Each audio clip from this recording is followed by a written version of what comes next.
Welcome to Trending in Education. Mike Palmer here.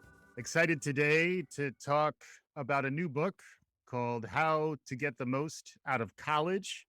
More than that, it's to talk to a new guest, someone who hasn't been on the show before, and he's got an interesting background. We're going to hear about it in a second. But before we do any of that, I just want to welcome Elliot Felix to the show. Elliot, welcome to Trending in Education. It's great to be here. You're also the founder of Brightspot Strategy, which is another hat that you've worn over the years. I saw a couple of YouTube videos and podcast interviews in that context. So hopefully we'll get different dimensions of you to come out as part of this conversation. To begin, we always love to hear our guests tell their own story in their own words. So can you catch our listeners up in terms of who you are and how you got to this point in your professional life? Yeah, I'd be happy to. It's an interesting story that's informed how I think about learning and education, wearing a number of different hats, a consultant, a student, a teacher, a father. Mhm. And all these, I think, have helped me think about how people learn and how to help them learn more effectively and have better experiences. I actually started off as an architect. I loved architecture and I loved working as an architect. But for one problem, we didn't know enough about the people we were designing for. And it was a fantastic education in terms of understanding problems, understanding people, understanding places, presenting your ideas, learning how to test things out, embracing failure and learning through your mistakes. So all of that was awesome. And then I got into the profession and we did these great projects, but I found myself frustrated that we were often solving the wrong problem. It hadn't been well defined. We didn't know enough about the people. Mhm. And so I went back to grad school with the hope of understanding that and had a great experience at MIT, where MIT is this wonderful interdisciplinary place where you just can't help but bump into people that are quite smart, quite a bit smarter than you are, working just as hard as or harder than you, and are passionate about what they do and happy to help you learn. And I feel like I went into MIT an architect and I came out a designer. Mm. And I found myself at a company called DEGW that was led by and founded by one of the part-time faculty at MIT named Frank Duffy. And what we would do at DEGW is solve that problem about not knowing enough about people, Mhm. because our job was to write the design brief. So our job was to frame or define the problem Mhm. for the workplace and for learning environments. So we would interview people and survey them and conduct workshops and look at the competitive landscape, look at the peer institutions. And through that, we would figure out what's the problem for the architect to solve so that they can create a better design. Mhm. And that was terrific. And I learned a lot of social science research techniques and a lot of things on the job. And then toward the end of that, I guess I came to a second realization, which was that space wasn't going to solve all the problems we were uncovering. Mhm. And I don't mean problem in a negative sense. I've come from a background in design. So a Yeah. problem is actually an opportunity. You also don't mean space in terms of rockets to the moon NASA. either. Yeah. Although one of the interesting things, one of the bits of industry jargon is that when you add up and you quantify the amount of space that someone needs, that's called a space program, which sounds an awful lot like NASA. And some of our clients actually get a kick out of, oh, we're going to go to Yeah. at this meeting, we're going to talk about our space program. Yeah. I'm sure I would be the guy who would say, Houston, we have a problem. But, Yeah. So I realized that ultimately my clients, whether they were universities or big tech companies, they were trying to create better experiences for people. And doing that, of course, relies on inspiring and functional spaces, the right amount of space in the right place. But it's also about the support services, that everything from food and events, technology, and on an academic campus, everything from admissions to career services and library and technology and Mhm. everything in between. And then it's how those services are staffed and how people are organized. And then it's the systems that people use. And that idea that you could think about spaces and services and staffing and systems and putting them together is how someone gets a great experience. That was the founding premise of Brightspot. Mhm. And I started Brightspot about 11 years ago. And since then, we've been lucky enough to work with more than 100 colleges and universities and actually impact more than 1 million students when you add up who's logged onto a system or stepped foot in a space or used a service. And last year, we became part of a global consulting and engineering firm called Buro Happold. That's, I think, the next stage of the journey is to have the support to scale to reach even more students and faculty and staff and alumni and integrate lots of really fun complementary services like analytics and economics and sustainability and technology in it. Yeah. To me, it feels a lot like being back at MIT again. I have this huge network of fascinating and interesting and smart people that are all trying to create better experiences for people, whether it's a student on a campus or an employee in the workplace or a fan in the stadium or a traveler in an airport. And it's just fantastic.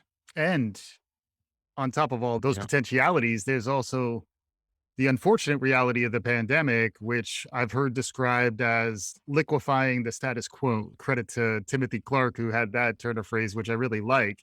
But the idea that things that may have seemed rigid, immovable, suddenly have been shook as we're recording this. Decisions are being made campus by campus around the approach to the pandemic response, the different pressures that are being felt, the culture wars in many ways are being lived out on our campuses these days, which includes challenges around online learning and all of these things. It's a challenging time, but there is some opportunity. And I imagine there's increased awareness that the approaches that you're describing, design thinking, getting to know your users, understanding the problems that they need to solve, those trends are also giving you some positive momentum. So I would be curious, based on your experiences, what has been the impact of the pandemic? You know, one of the things I've heard from a lot of people is that things have been accelerated. And in some ways, we're moving much further, much faster. You're someone who's thinking about designing for the future.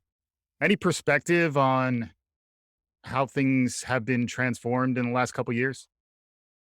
Yeah, I think now it sounds a little trite to talk about the pandemic as an accelerator, but I'll give myself a little bit of credit for writing a post that said that in March of 2020 and talking about the things that were likely to pick up that were already reshaping higher education, remote work being one of them, and online learning being the other. As we've all been on a sprint that turned into a marathon over the last 18 months, there have been 4 big disruptions, right? Climate, social justice, finances, and public health, all compounding to create a lot of crisis and a bit of opportunity. The opportunity part comes in because I think now institutions are more aware of the need to think about the future, the need to do things differently, the need to give people more flexibility in terms of where and how they work and learn, the need to support the whole student, to think about mental health, to think about not just the traditional student that they may have been designing for. And I hope we can soon drop that term because I don't think it's all that relevant anymore. Drop the idea that we're assuming that all our students are living on campus or nearby and they're studying full time and they're financially dependent on their parents. 18 to 24. Yeah, 18 to 24. And so I think the opportunity comes in if we think about who today's student is and who tomorrow's student is going to be and give them greater flexibility in where and how they learn, create more equitable experiences, and then take some of the lessons from the pandemic. And for me, one of the big ones that we've observed is what we've been calling the kind of a COVID paradox. Everyone learned that they can do more online, but also how much they value getting together in person. Yeah. And so I think what that's really going to be is a refocusing of the purpose of the campus to be more about community and collaboration and creativity, to be about facilitating the things that you can do better in person, I don't think students were clamoring to get into the back row of a large lecture hall, but they were to get into the lab to do research with their professors, or into the dance studio, or into the maker space, or into the shop, or studying with another student, or working on a project together in front of a whiteboard. Yeah. Yeah, that was the stuff in your book and in what I saw you putting out to the world lately, mainly on LinkedIn, which is another place where I'd recommend folks to check out Elliot Felix and what he's doing over there. But there was certainly a designer's sensibility, an architect's Hmm. sensibility, but also a very human-centered understanding of flexible use of space, also use of outdoor spaces, and comfort reimagining some of those old constructs. I saw even, a mock-up of a converted lecture hall or a classroom with room for tables with chairs around them, and that presumes a certain level of lower density, which also was an interesting concept for me. When I saw you'd written a book about, how to get the most out of college, I thought it was going to be more traditional. Like I've heard a lot of college guides, but I actually think this one and what I've seen from you has a little more openness to possibility. That's where I'd love to get a little more of your perspective on where things might go and where there is some opportunity to let go of some notions that maybe we've been holding a little too close around the way lecture halls work or the way student services work or the way online learning might work. Any thoughts on where we might be able to head in terms of the design of these spaces? Yeah. When people talk to me about the future of education and what it means for spaces and student services, I feel like my answer is informed by the different perspectives I have. I think one of the key pieces is creativity. And I'm a dad. I have a 3.5-year-old son and a 6-year-old daughter. And one of my most amazing education memories was studying with Nora to take an exam when she was not quite 4 to get into advanced placement for kindergarten in New York City. It's a totally ridiculous enterprise, but we're looking at this book and we're going through the practice questions, and she's almost 4. And the question is, Dan has 5 balloons and he pops 3. How many does he have left? And she said, why did he pop the balloons? Which I thought was just such a better question.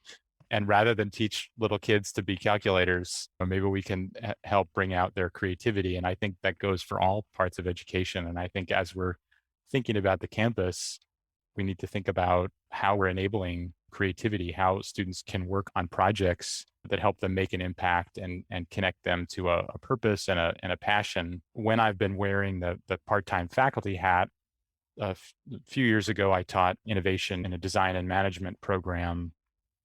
And I got to see the power of active learning, of not just, lecturing, but actively engaging students on projects. And we turned a course that was a seminar masquerading as a lecture into more of a studio-based, project-based learning course. Mm-hmm. And I had the 2 years to compare, and it was just night and day. And so that, I think, whenever I've taught a class or been a guest speaker or a guest critic, I'm always trying to embrace project-based learning and connect the class to a career path, because I think that's really what gets students excited. And then they're exploring different futures. They're imagining themselves in the future. They're building the skills they need. And then as a student myself, I had a great time at MIT, but it was very much a time of transition. We had an outgoing department chair, we had a new dean, and it was a bit of a kind of leadership vacuum. And I was on the student government, and we stepped up to fill the vacuum. And we did a project that sort of foreshadowed what I ended up doing for a living, which is we did a survey of the students, we did town hall meetings, we did comparisons to other departments. And out of that, we honed in on a few key problems, took them to the dean, and to her credit, she said, yeah, let's do it all. This makes perfect sense. And we doubled the salaries of TAs. We adjusted the schedule, the course grid, so that people could cross enroll more easily. Mm-hmm. and we really showcased the thesis project as a kind of culmination. And for me, the big takeaway from that is that the future needs to be co-created with students, and they can play a real role in not just shaping their own experience and their own education, but working with their college or university to think about and co-create the future. Absolutely. It reminds me of a book. Just interviewed Lauren Buckman, who's the president of the Art Center College of Design in Pasadena. And he wrote a book called Make to Know, which is that you don't really know, even out from an artist or a creator, you don't really know what you're making until you get out there and start to make it and understand the uncertainty and the risk of putting yourself out there. And then you extend that to include the collaborative. You're co-creating not just with your instructor, but also with your peers. All these things to me are very much related to that first good job and the way in which the workplace is also transforming at the same time. And that's why I was very intrigued by the fact that you have worked with both organizations, whether they're higher ed or other sorts of organizations, around how to think about these types of reimaginings and redesigns. But then it was nice for me to at least see you start to pull that into the context of higher education, which many times is a little bit behind in terms of fully embracing design thinking, but also very hungry to make those connections to the future of work and the community, understanding how to be an effective contributor to society coming out of your undergraduate experience. Can you talk about some of the connections you've been able to make between those two contexts? Yeah. Yeah, it's a great question. And I feel like each has something to learn from and teach the other. Google has been a client of mine since 2006. Hmm.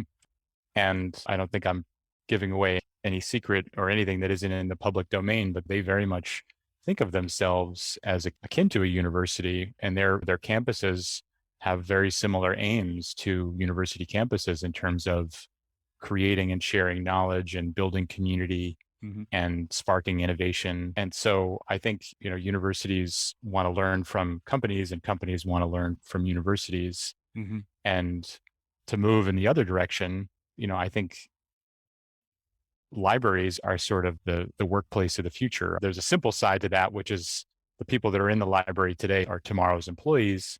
The way today's libraries are designed, they're very much like the workplace of the future in that they give people a lot of variety and choice and where and how to learn.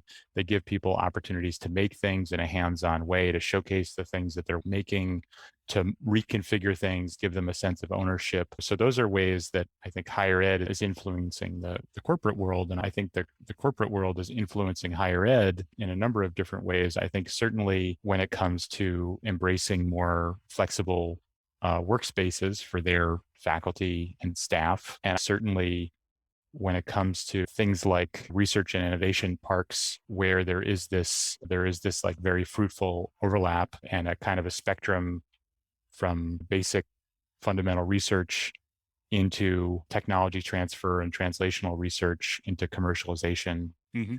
Um, so I think there is a really good dialogue there. Yeah. And what I liked about the book was that it did seem to bring to bear a little more of the user-centered orientation of product design. What Mhm. problems are students actually going to face their first year or two, or really getting through college? And even the structure was very much, laying out a little bit of, your first principles to begin with, then talk about the things that are universally applicable, but then also to reinforce the point you made earlier, one size fits none, a Mhm. sensibility that both understanding what's uniformly true, because there are some truths there, but also then understanding what each individual will have that is unique. And to your point, give each person the ability to feel some sense of control and some sense of identity through their experience. Can you talk a bit about that dimension of what you were getting at?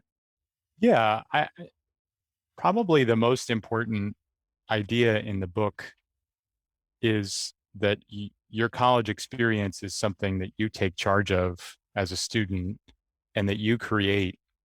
And I think the reason that's so important is that the dominant narrative of college or of education in general is that it's something you navigate. People say navigate all the time, or they Mhm. talk about getting through. And I get that college can feel like an obstacle course, but I think with the right information and the right inspiration and the right relationships, people can see college as something not just to navigate, but actually to create. And so I conceived of the 127 tips as building blocks for people to create their own experience.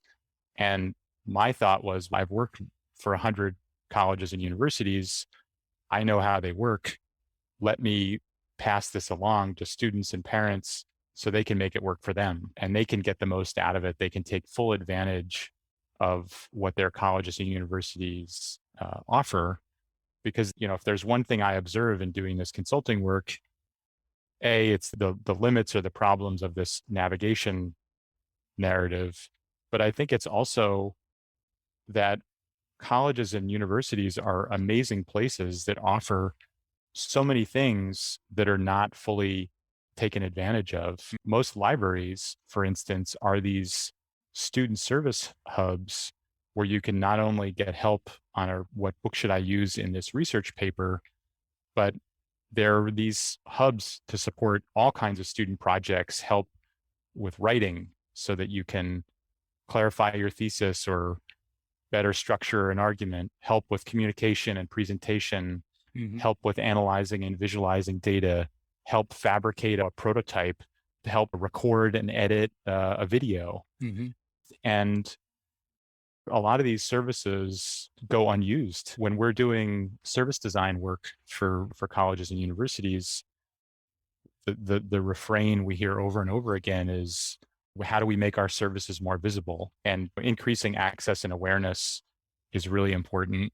And so is, from an equity standpoint, making sure they're delivered in a way that people feel comfortable using them. They know it's for them.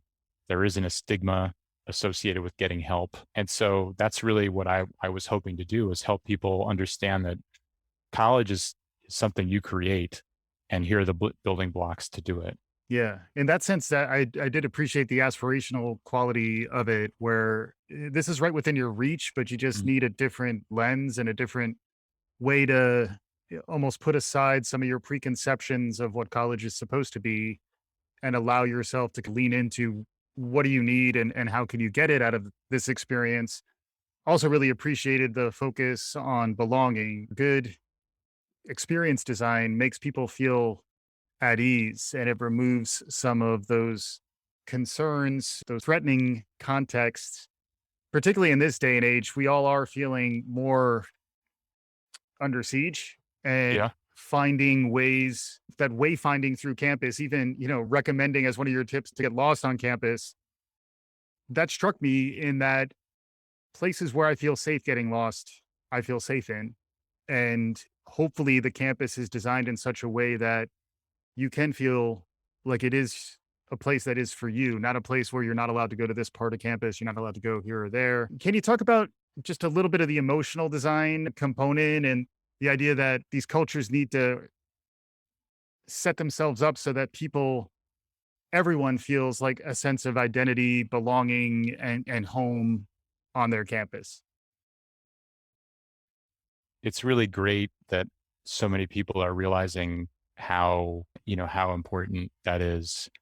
And one of the best parts of doing this book was getting to interview lots of really knowledgeable people who have dedicated their whole career to what then shows up as a tip or two in my book, which obviously doesn't do it justice. But one of the folks I interviewed was Dr. Terrell Strayhorn, who's the provost at Virginia Union University.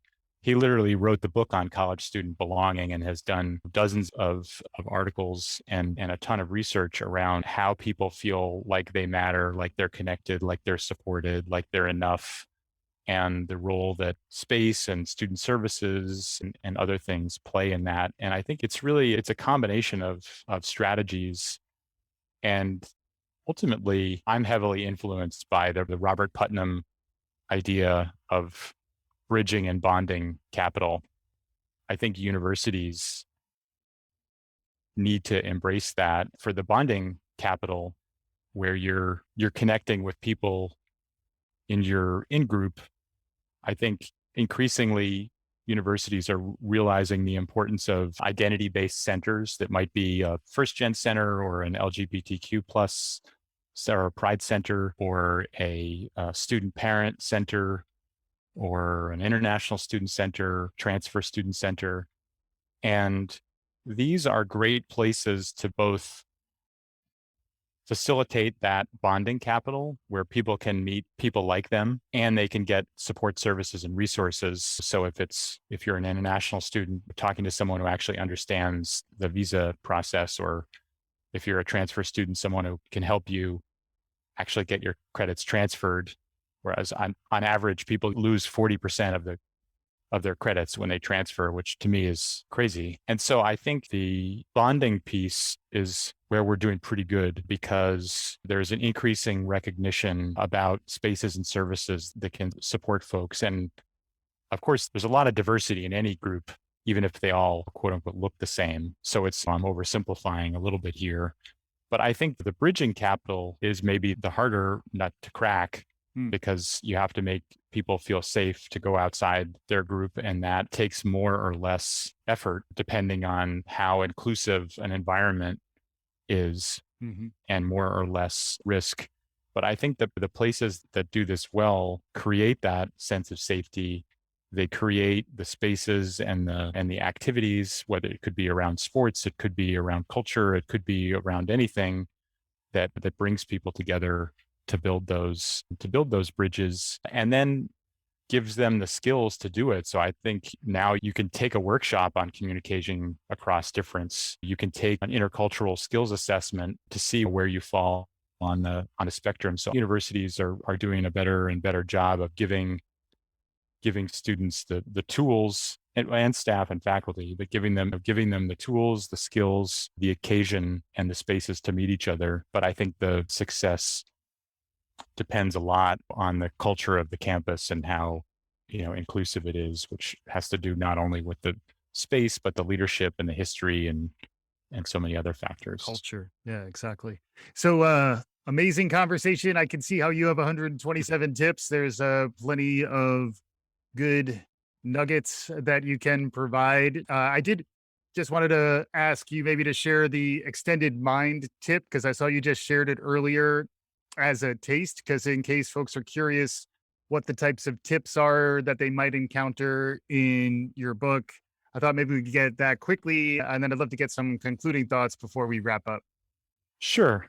I don't have them all committed to memory, but since I posted this one today, I can tell you that tip number 64 is to use space as a tool for memory, identity, and belonging.